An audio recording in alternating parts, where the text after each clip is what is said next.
Students,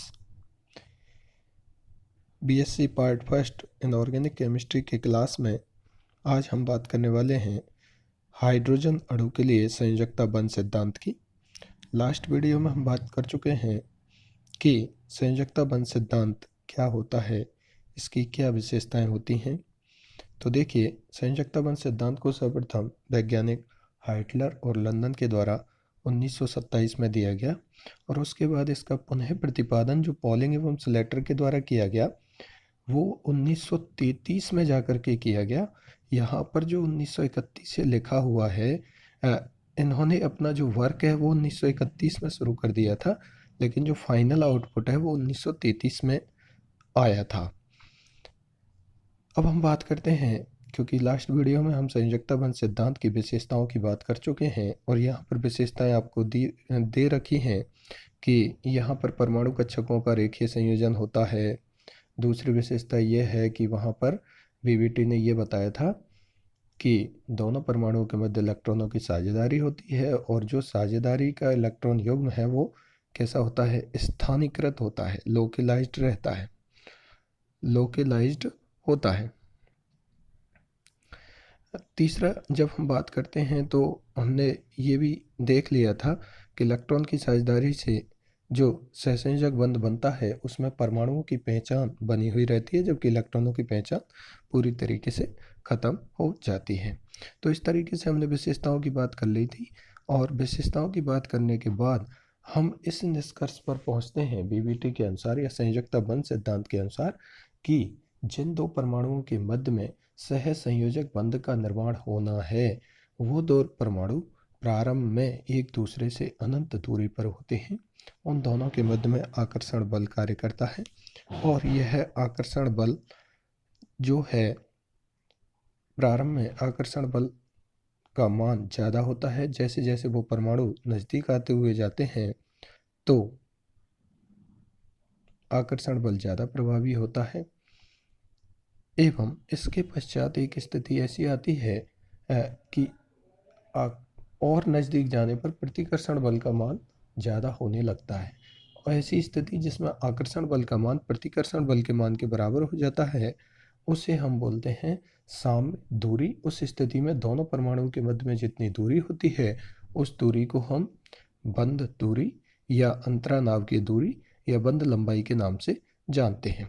आइए hydrogen परमाणु के लिए किस तरीके से संयोजकता बंध सिद्धांत को हाइटलर एवं लंदन के द्वारा दिया गया उसे समझने का प्रयास करते हैं। विशेषताओं को जानने के पश्चात हाइड्रोजन अणु के यहाँ पर आपको दो नाविक दिखाई दे रहे हैं। एक नाविक HA है और दूसरा नाविक HB है। HA नाविक, दोनों हाइड्रोजन परमाणु हैं। HA नाविक का इलेक्ट्रॉन EA है जिसको मैंने 1 से दिखाया है और HB जो नाविक है उसका इलेक्ट्रॉन EB है जिसको मैंने 2 से दिखाया है। दोनों ये परमाणु जो हैं वो एक दूसरे से प्रारंभ में बहुत दूरी पर होते हैं, अनंत दूरी पर होते हैं। और जब ये अनंत दूरी पर होते हैं तो इनके मध्य में आकर्षण बल कार्य करता है और वह आकर्षण बल ही इन दोनों परमाणुओं को पास में लाने का कार्य करता है। वो लगने वाला आकर्षण बल क्या होता है, वो लगने वाला आकर्षण बल नाभिक HA के द्वारा नाभिक HB के इलेक्ट्रॉन पर लगने वाला आकर्षण बल, इसका मतलब HA के द्वारा EB पर लगने वाला आकर्षण बल, क्योंकि हम जानते हैं समान आवेशों में हमेशा प्रतिकर्षण होता है जबकि विपरीत आवेशों में हमेशा आकर्षण होता है। दूसरा जो आकर्षण बल होता है वो HB मतलब दूसरे नाविक के द्वारा इलेक्ट्रॉन 1 दैट मीन्स EA पर लगने वाला आकर्षण बल।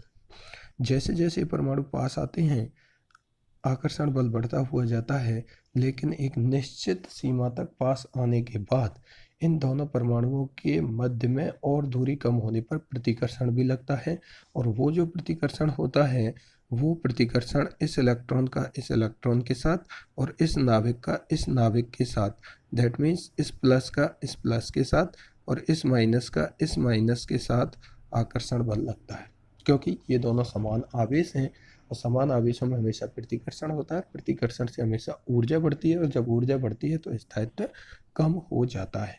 अर्थात ये परमाणु एक निश्चित दूरी तक पास आने के पश्चात और अधिक पास नहीं आ पाते, क्योंकि प्रतिकर्षण बल का मान आकर्षण बल की तुलना में अधिक हो जाता है। जब ऐसी स्थिति हो कि आकर्षण बल का मान प्रतिकर्षण बल के मान के बराबर हो जाए, तो उस स्थिति में इन दोनों परमाणुओं के मध्य में जितनी भी दूरी होती है, ये अतिव्यापन क्षेत्र यहाँ आप देख रहे हैं, इन दोनों परमाणुओं के मध्य में अतिव्यापन होने के बाद जितनी दूरी रहती है, दैट मीन्स आकर्षण बल का मान प्रतिकर्षण बल के मान के जब बराबर हो जाता है, तो उस स्थिति में ये परमाणु एक दूसरे की ओर आना बंद कर देते हैं, और उस स्थिति में इन दोनों के मध्य की दूरी को हम बंद दूरी या अंतरानावकीय दूरी के नाम से जानते हैं। तो देखिए यहाँ पर मैंने लिखा है कि जब दोनों एक दूसरे से अनंत दूरी पर होते हैं तो लगने वाले आकर्षण बल में देखिए पहला लिखा है दोनों परमाणुओं के नाविकों का एक दूसरे के इलेक्ट्रॉनों पर आकर्षण बल, HA का EB पर लगने वाला आकर्षण बल। दूसरा जो आकर्षण होगा वो होगा HB का EA पर लगने वाला आकर्षण बल। दूसरा मैंने लिखा है कि HA तथा HB के नाविकों के मध्य तथा दोनों इलेक्ट्रॉनों के मध्य प्रतिकर्षण बल, जैसा कि मैंने अभी आपको बताया था कि जैसे ही दोनों परमाणु अनंत दूरी से एक दूसरे के पास एक निश्चित सीमा तक आ जाते हैं, उसके बाद यदि पास आते हैं तो दोनों नाविकों पर समान आवेश है, अतः उनके मध्य में लगने वाला प्रतिकर्षण बल और दोनों इलेक्ट्रॉनों पर समान आवेश के कारण उनके मध्य में लगने वाला प्रतिकर्षण बल भी प्रभावी हो जाता है। इस बात को मैंने यहाँ पर लिखा है कि प्रारंभ में दो हाइड्रोजन परमाणु अनंत दूरी से निकट आने पर आकर्षण बल में निरंतर वृद्धि हो जाती है। दोनों परमाणु एक दूसरे की ओर जब तक आकर्षित होते हैं जब तक कि आकर्षण बल का मान प्रतिकर्षण बल के समान नहीं हो जाता है।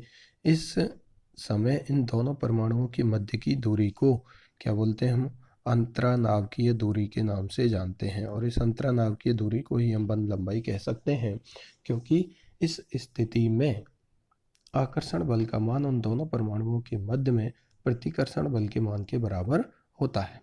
अब हम बात करते हैं इस स्थिति में बंध निर्मित होने के पश्चात यह है, और हम इसके पश्चात यह नहीं पता लगा सकते हैं कि HA का इलेक्ट्रॉन कौन सा है और HB का इलेक्ट्रॉन कौन सा है। केवल इलेक्ट्रॉन की पहचान हम पता नहीं कर सकते हैं, परमाणु की पहचान तो यहाँ रहती है, क्योंकि आप भी जानते हो जब इलेक्ट्रॉन की साझेदारी हो जाती है तो साझेदारी के पश्चात यह पता लगाना असंभव है कि किस परमाणु का इलेक्ट्रॉन कौन सा है। अब हाइड्रोजन अणु के लिए जो सर्वप्रथम हाइटलर एवं लंदन के द्वारा उनके तरंग फलन या तरंग व्यवहार के आधार पर इसकी व्याख्या की गई, जिसे हम निम्न प्रकार से प्रदर्शित कर सकते हैं। तो देखिए जो तरंग फलन या वेव क्वांटम मैकेनिक्स के अकॉर्डिंग उसकी जो व्याख्या की गई है, उसको वेव मैकेनिकल प्रिंसिपल के अकॉर्डिंग जो उसकी व्याख्या की गई है उसको हम किस तरीके से रिप्रेजेंट कर सकते हैं। तो देखिए प्रथम स्थिति में एक स्थिति तो ऐसी है जब दोनों हाइड्रोजन परमाणु एक दूसरे से बहुत दूर दूर हैं।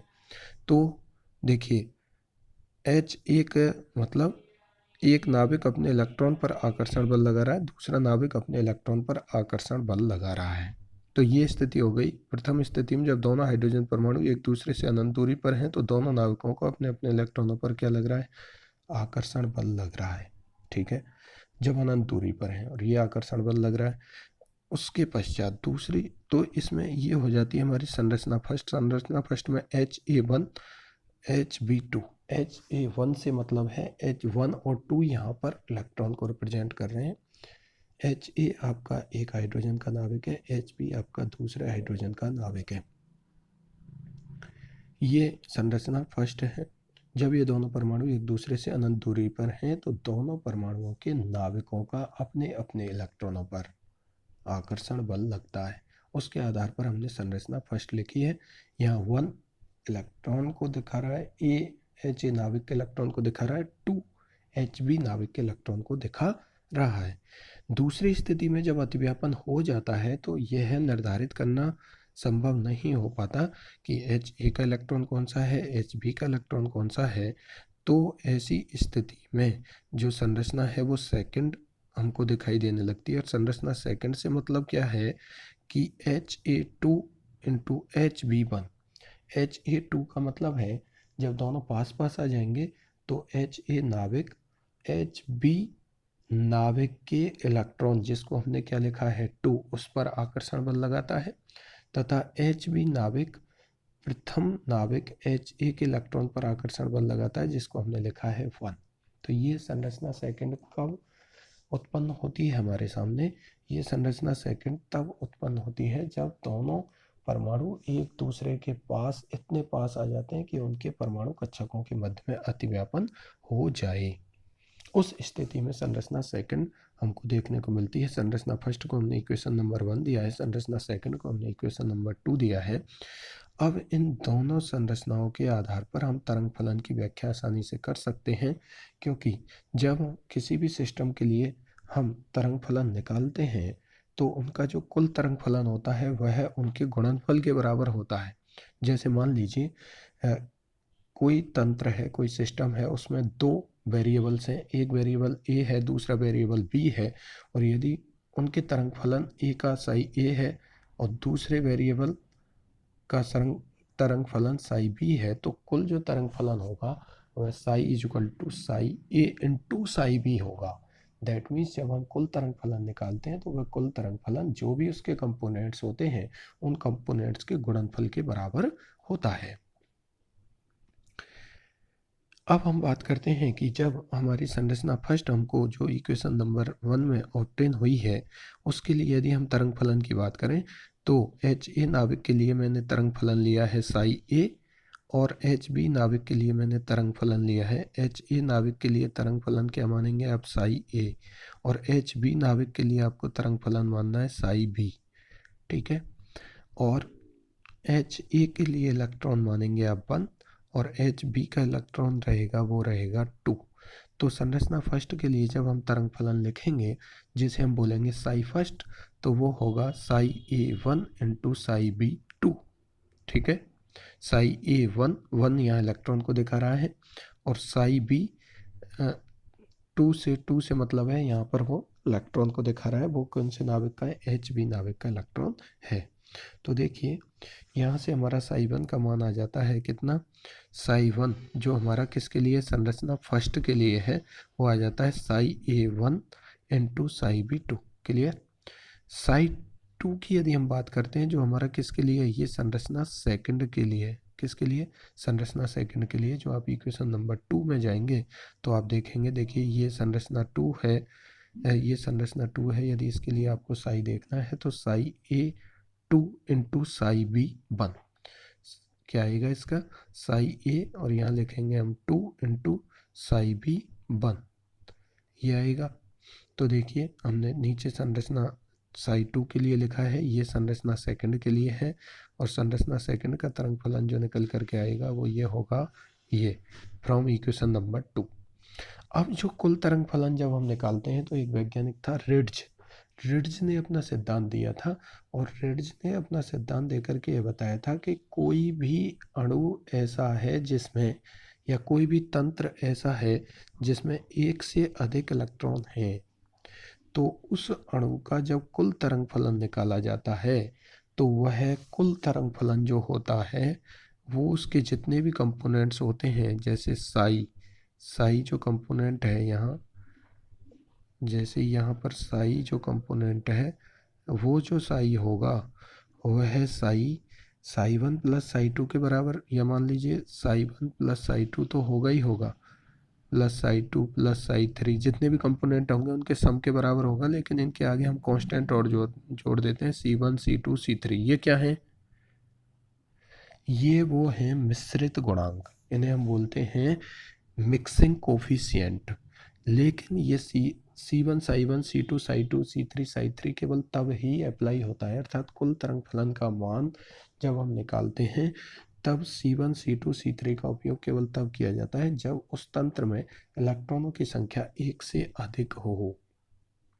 तो इस आधार पर यदि हम बात करें कि हाइड्रोजन अणु के लिए जो कुल तरंग फलन निकल के आएगा वो होगा psi is equal to C1 psi 1 plus C2 psi 2, क्योंकि हाइड्रोजन अणु की जब हम बात कर रहे हैं तो दो हाइड्रोजन परमाणु हैं और दोनों परमाणुओं के पास एक एक इलेक्ट्रॉन है, अर्थात साई जो कुल होगा उसको psi is equal to psi 1 plus psi 2 तो होगा ही होगा, लेकिन उसके आगे हम मिश्रित गुणांक या मिक्सिंग कोफिशिएंट लगाएंगे C1 psi 1 plus C2 psi 2। ये हो गया हमारा इक्वेशन नंबर 5। ठीक है, यहाँ पर लिखा है कि C1 C2 हमारे प्रसामान्यीकृत स्थिरांक है, जैसे हम मिक्सिंग कोफिशिएंट भी कहते हैं। अब इक्वेशन 3 और 4 का जो मान है, इस इक्वेशन 3 और 4 के मान को हम कहाँ रख देंगे, इक्वेशन 5 में। साई1 मतलब इक्वेशन 5 में समीकरण 5 में साई1 और साई2 का मान रख देंगे, कहाँ से, 3 और 4 से। तो देखिए ये बन जाएगा हमारे पास psi is equal to equation number 6 C1 साई1 psi A1 into psi B2 plus C2 psi A2 into psi B1, ये बन जाता है। अब देखिए यहाँ से ये हमारा इक्वेशन नंबर 6 ऑब्टेन हो चुका है, प्राप्त हो चुका है। उसके पश्चात हाइड्रोजन अणु के लिए जब C1 और C2 का मान निकाला गया, तो C1 और C2 में जो आपस में रिलेशन प्राप्त हुआ, वो रिलेशन था हमारा C1 बराबर plus minus C2। C1 is equal two plus minus C2। C1 is equal two plus minus C2 से मतलब है कि यहाँ पर दो स्थितियाँ आ सकती हैं जब C1 का मान +1 है, क्योंकि दोनों स्थितियों में +1 रहना है, तो C2 का मान +1 भी हो सकता है, और C1 जब +1 है तो C2 का मान -1 भी हो सकता है। ये जो दोनों स्थितियाँ आ रही हैं वो आ रही हैं C1 is equal two plus minus C2 से। C1 दोनों ही स्थितियों में +1 रहेगा, C2 एक स्थिति में +1 है तो दूसरी स्थिति में -1 रहेगा। ठीक है, इन मानों को हम क्या करेंगे, जो ये C1 और C2 के मान है उठा करके हम इक्वेशन 5 में रख देते हैं। तो जब हम इक्वेशन 5 में इन मानों को रखेंगे तो देखिए psi is equal to C1 साई1 प्लस C2 साई2 is equal to psi plus. That means psi plus से मतलब क्या है कि यहाँ पर जो दोनों पर तरंग फलन हैं उनकी दिशा एक ही है, एक ही दिशा में एक है, तो इसे हम बोलेंगे सममित तरंग फलन। क्या बोलेंगे, सममित तरंग फलन, क्योंकि दोनों C1 और C2 जो कोफिशिएंट है उनके मान एक ही है। तो जो साई का मान है वो हमारा हो जाएगा C1 साई1 प्लस C2 साई2। लेकिन जब हम यहाँ से इस स्थिति 2 को रखेंगे तो हमारा सममित तरंग फलन प्राप्त होगा psi is equal to C1 साई1 माइनस C2 साई2, जिसे हम बोलेंगे साई माइनस। साई माइनस का मतलब क्या हुआ, वहाँ पर असममित तरंग फलन। असममित तरंग फलन का मतलब है इन दोनों तरंग फलनों के मिलने की जो कला है वो डिफरेंट है। दैट मीन्स जो फेज है वो डिफरेंट है, जबकि साई प्लस का मतलब क्या है, दोनों की फेज एंड डायरेक्शन क्या है, सेम है। दोनों परमाणु कक्षक जो आपस में मिल रहे हैं, जिनके तरंग फलन साई1 और साई2 हैं, उनका जो मिलने का तरीका है वो क्या है, सेम है। जबकि साई माइनस से मतलब है कि उनके मिलने का जो तरीका है, मिलने से मतलब है उनका आपस में एक दूसरे के साथ संयोग करने का जो तरीका है वो क्या है, डिफरेंट है। जो उनकी फेज है वो फेज उनकी क्या है, कला जिसे हम बोलते हैं, वो क्या है, डिफरेंट है, जबकि साई प्लस में क्या है, सेम है। अब हम क्या करेंगे, साई प्लस और साई माइनस जो मान है वो हम यहाँ से साई प्लस और साई माइनस की वैल्यू आ चुकी हैं, जिनको हमने दिया इक्वेशन नंबर 7 और 8। अब हम समीकरण 3 का मान समीकरण 7 में और समीकरण 4 का मान समीकरण 8 में। समीकरण 3 आपका ये है जहाँ से आपको साई1 का मान मिला है, और समीकरण 4 ये है जहाँ से आपको साई2 का मान मिला है। समीकरण 3 और 4 का मान हम क्या करेंगे, कहाँ पर रख देंगे, हम रख देंगे समीकरण 7 और 8 में। समीकरण 7 में समीकरण 3 का मान रखेंगे, समीकरण 8 में समीकरण 4 का मान रखेंगे, तो हमारे साई प्लस और साई माइनस के ये मान ऑब्टेन हो जाते हैं जो आपको यहाँ पर दिखाई दे रहे हैं। तो देखिए यहाँ पर एक तरफ तो आ गया प्लस और दूसरी तरफ आ गया माइनस।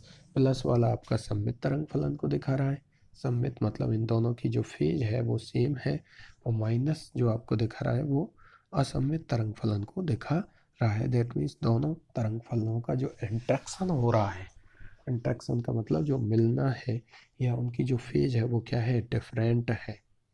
तो देखिए मैं नीचे लिखा भी है कि यहाँ पर जो साई प्लस है वो आपका सममित तरंग फलन है। ये क्या दिखा रहा है, आकर्षण को दिखा रहा है। आकर्षण का मतलब दोनों नाभिक एक दूसरे के पास में आएंगे, आकर्षण को दिखा रहा है। उसके बाद यदि हम बात करें उसके साथ साथ ये क्या दिखा रहा है, तो दोनों इलेक्ट्रॉन विपरीत चक्रण युक्त होंगे तभी ऐसा होगा। यदि इलेक्ट्रॉन दोनों विपरीत चक्रण के होंगे तो C1 का मान भी +1 होगा और C2 का मान भी +1 होगा और आपको तरंग फलन के रूप में क्या ऑब्टेन होगा, साई प्लस ऑब्टेन होगा। ऐसी स्थिति में इलेक्ट्रॉन इलेक्ट्रॉन के मध्य में प्रतिकर्षण सबसे कम होगा, ऊर्जा निम्नतम होगी। स्थायित्व क्या होगा, जिसकी ऊर्जा कम होती है स्थायित्व ज़्यादा होता है और अणु बन जाता है। लेकिन जब हम बात करें दूसरी स्थिति की, जैसे हम बोल रहे हैं साई माइनस, तो साई माइनस को हम क्या बोल रहे हैं यहाँ पर, असममित तरंग फलन। ऐसी स्थिति में असममित तरंग फलन किसको दिखा रहा है, प्रतिकर्षण को दिखा रहा है। प्रतिकर्षण कब होता है, जब दोनों इलेक्ट्रॉनों का चक्रण कैसा हो, समान हो। जब चक्रण समान होगा, समान आवेश में क्या होगा, हमेशा प्रतिकर्षण होगा। प्रतिकर्षण होने की वजह से ऊर्जा क्या होगी, अधिक होगी, और जब ऊर्जा अधिक होगी तो स्थायित्व क्या होगा, कम हो जाएगा और उन दोनों परमाणुओं के मध्य में बंध निर्मित नहीं होगा। तो बीवीटी ने यह बताया कि जब इन दोनों हाइड्रोजन परमाणुओं के लिए जो साई प्लस और साई माइनस अर्थात सममित और असममित तरंग फलन के मान प्राप्त हो रहे हैं, उनको ध्यान में रखते हुए यदि ऊर्जा, ऊर्जा का मतलब है यहाँ पर स्थितिज ऊर्जा, ये कौन सी है, पोटेंशियल एनर्जी, स्थितिज ऊर्जा, और डिस्टेंस, डिस्टेंस का मतलब है दूरी, दूरी कौन सी, उन दोनों परमाणुओं के मध्य की दूरी, उन दोनों के मध्य में यदि ग्राफ खींचा जाए तो हमको इस तरीके का ग्राफ ऑब्टेन होता है।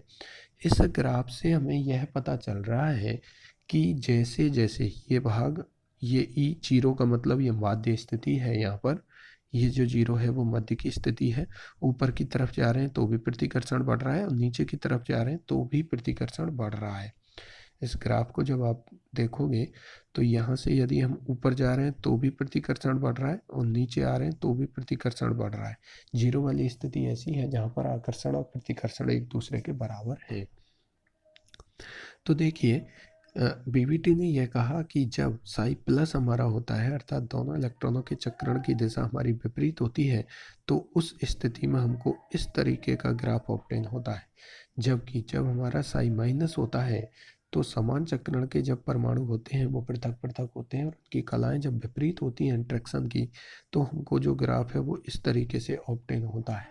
इसका मतलब यह हुआ कि जब समान चक्रण वाले इलेक्ट्रॉन आपस में संयोग कर रहे हैं तो प्रतिकर्षण का मान अधिकतम है, जबकि विपरीत चक्रण वाले जब इलेक्ट्रॉन आपस में संयोग कर रहे हैं, मिल रहे हैं, कुल तरंग फलन प्रदान कर रहे हैं, साई प्लस प्रदान कर रहे हैं, तो इस स्थिति में प्रतिकर्षण का मान कम होता हुआ जा रहा है। और एक स्थिति ऐसी आ रही है जो आप देख रहे हो R0, जहाँ पर ऊर्जा सबसे कम है।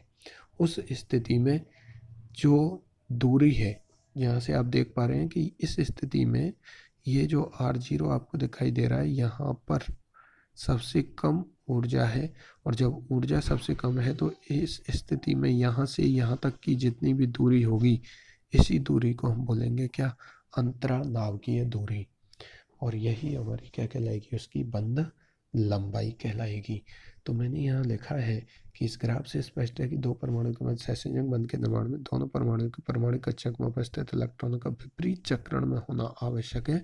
जब विपरीत चक्रण में इलेक्ट्रॉन होंगे, बीवीटी यही कहती है कि जो परमाणु कक्षक आपस में मिल रहे हैं उन परमाणु कक्षकों में उपस्थित इलेक्ट्रॉन का विपरीत चक्रण में होना आवश्यक है, जिससे विपरीत चक्रण में जब वो इलेक्ट्रॉन होंगे तो सममित तरंग फलन हमको ऑब्टेन होगा, और जब सममित तरंग फलन ऑब्टेन होगा तो वहाँ पर आकर्षण होगा, आकर्षण होगा तो ऊर्जा सबसे कम होगी, जो ऊर्जा कम होगी स्थायित्व ज़्यादा होगा और बंध का निर्माण हो जाएगा। इसलिए बीवीटी इसी बात पर जोर देती है कि जब भी परमाणु कक्षक आपस में रेखीय संयोजन द्वारा अतिव्यापन करते हैं तो उनमें उपस्थित इलेक्ट्रॉनों का विपरीत चक्रण का होना आवश्यक होता है। यदि इलेक्ट्रॉन समान चक्रण का होता है तो वहाँ पर उन दोनों के मध्य में इलेक्ट्रॉन इलेक्ट्रॉन प्रतिकर्षण से स्थायित्व कम हो जाता है और बंध नहीं बन पाता है।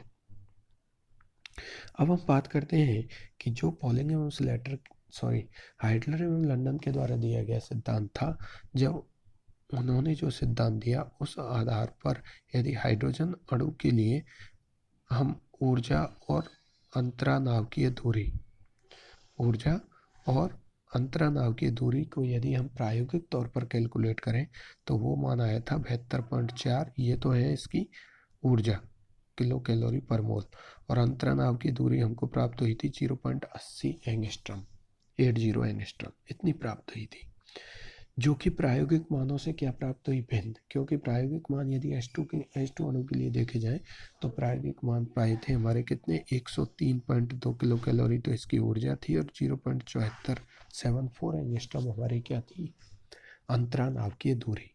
तो फिर यह देखा गया कि इस सिद्धांत में संशोधन अपेक्षित है, क्योंकि इस सिद्धांत के अनुसार जब हाइड्रोजन अणु के लिए निकाली गई ऊर्जा और अंतरानाव की दूरी का मान प्रायोगिक तौर पर हाइड्रोजन अणु के लिए ज्ञात किए गए अंतरानाव की दूरी और ऊर्जा के मान से भिन्न है, तो फिर पॉलिंग एवं स्लेटर ने 1931 में अपना काम शुरू कर दिया था। फाइनल आउटपुट 1933 में दिया था, तो अनुनादी अवधारणा प्रस्तुत की।